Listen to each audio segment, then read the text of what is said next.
எத்தனை கவலைகள் வந்தாலும் துயரங்கள் வந்தாலும் ஒருபோதும் முருக வழிபாட்டை நிப்பாட்டிடாதீங்க. காரணம், இந்த வேதனையும் துயரங்களும் இந்த ஆத்மாவை பக்குவப்படுத்துறதுக்கு தானே ஒழிய நம்மளை விளக்குறதுக்காக இல்லை. அதனாலதான் கண்ணதாசன் அழகா சொல்லி வச்சுட்டு போனார், ஊறுகள் நேரட்டும் உமையவள் மைந்தனை உச்சியில் வைத்திருப்போம், கையில் உள்ளதை என்னவன் கோவிலுக்கே தந்து மிச்சத்தில் வாழ்ந்திருப்போம்னு.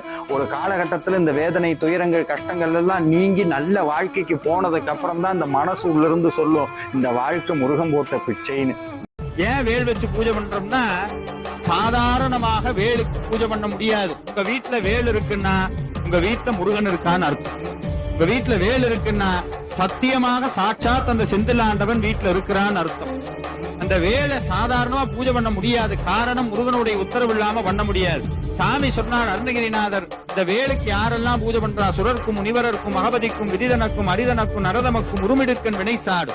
யாரெல்லாம் வாழ்க்கையில வினை கஷ்டம்னு வருதோ முதல்ல வேலை வச்சு பூஜை பண்ணுவாங்க. ஏன்னா வேல் நீங்க நினைக்கிற மாதிரி முருகன் மட்டும் கிடையாது, அது சாட்சாத் சிவஸ்வரூபம், சாட்சாத் சிவஸ்வரூபம்.